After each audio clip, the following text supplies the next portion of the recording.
या hi friends. तो जैसे कि लास्ट वीडियो पे हम डिस्कस कर रहे थे कि कंसेंट टू एस्टेब्लिश एप्लीकेशन पे हमको क्या क्या डिटेल्स डालना पड़ता है। आज उसी डिस्कशन को हम आगे बढ़ाते हैं और देखते हैं कि जो हम OCCMS पोर्टल या ASOCMS पोर्टल में जो भी हम एप्लीकेशन भरते हैं उसमें क्या क्या हमसे डेटा मांगा जाता है। ठीक है, तो एक नंबर 19 लास्ट हमने डिस्कस कर लिया था 18 तक। तो नंबर 19 पे मांगा जाता है कि water budget calculation accounting for difference between water consumption and effluent generated। तो इसमें अपने को सिंपल कुछ नहीं करना है, सिंपल यही लिखना है कि हमारा वाटर कंजम्पशन मतलब हम टोटल वाटर कितना ले रहे हैं।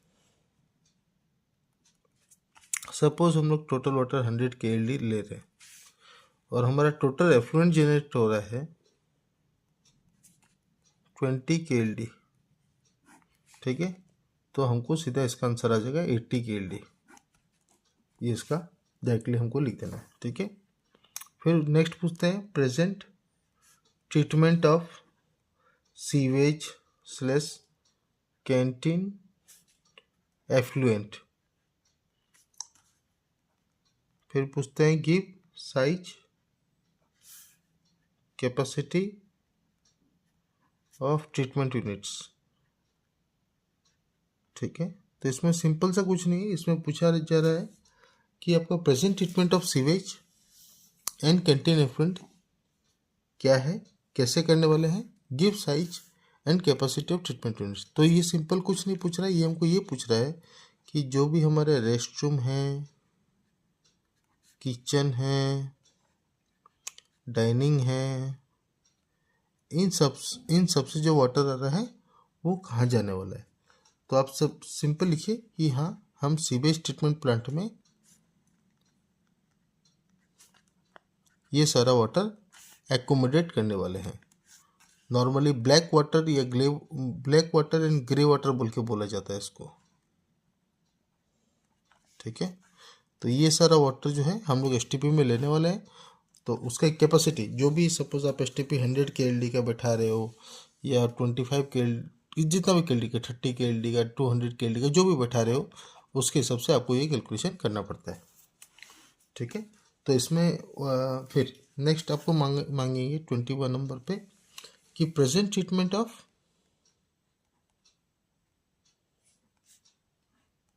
Trade effluent. तो ट्रेड एफ्लुएंट का मतलब क्या हुआ, आपका जो मैन्युफैक्चरिंग प्रोसेस है, सपोज वहाँ पे अपने को कुछ प्रोसेस में पानी लग रहा है, वो पानी जब निकलेगा तो उसको हमको जो भी वाटर आएगा एफ्लुएंट आएगा उसको बोला जाता है ट्रेड एफ्लुएंट। और उसको हम लोग डायरेक्टली कहीं भी रिलीज नहीं कर सकते। उसके लिए कि सबसे पहले हमारे पास ETP होना पड़ेगा, एफ्लुएंट ट्रीटमेंट प्लांट। यहाँ अपन बात कर रहे थे STP की, यहाँ अपन बात कर रहे हैं ETP की। तो पहले ETP में ट्रीटमेंट होगा और फिर ETP के ट्रीटमेंट के बाद ही हम उसको छोड़ सकते हैं। तो यहाँ आपको लिखना है कि ट्रीटमेंट ऑफ ट्रेड एफ्लुएंट, हाँ yes we will do the treatment of trade effluent with the help of ETP। और जो भी आपका कैपेसिटी ATP का वो भी आप यहाँ मेंशन कर दीजिए।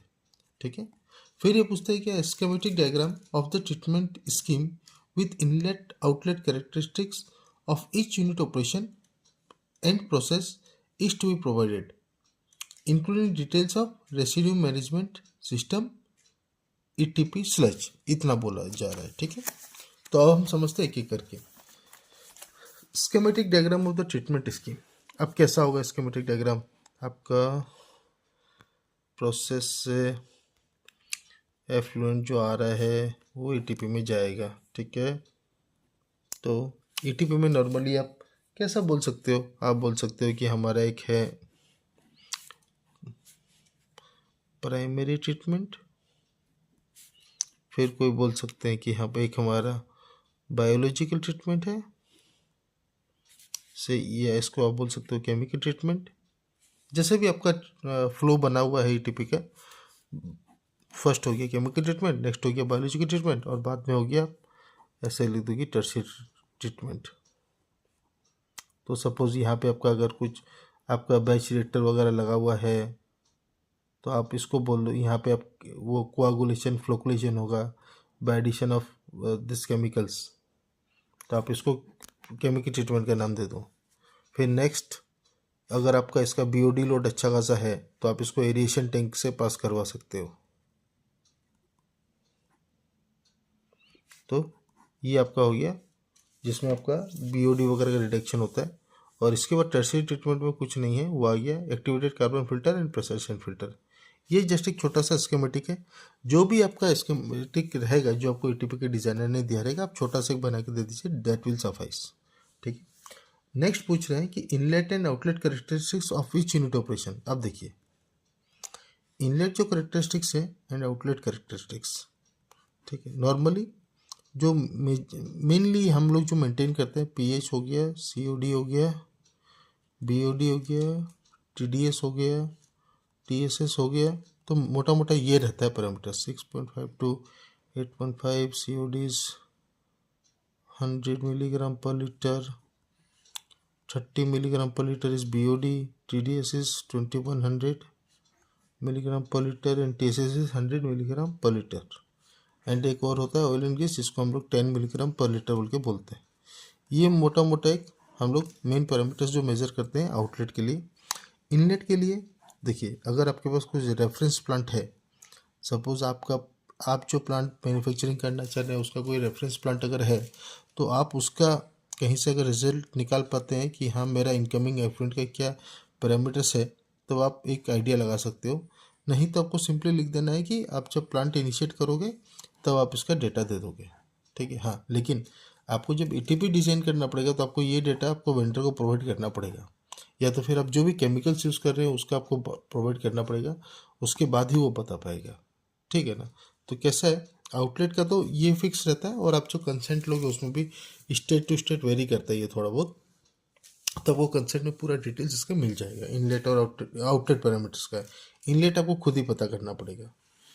ठीक है, फिर नेक्स्ट पूछता है कि residue management system.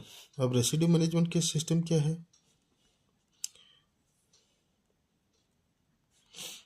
Residue management system मतलब ये पूछ रहा है कि ईटीपी में ट्रीटमेंट होने के बाद आपका ईटीपी स्लज निकलता है।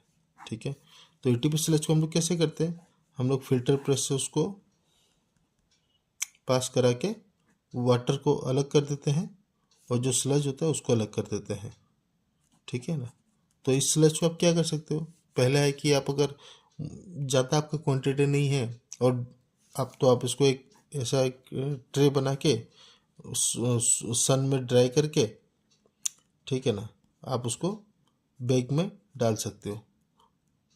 ठीक है, ये बैग ऐसा होना चाहिए ताकि उससे कोई भी वाटर या कोई भी लीचेट बाहर नहीं आए।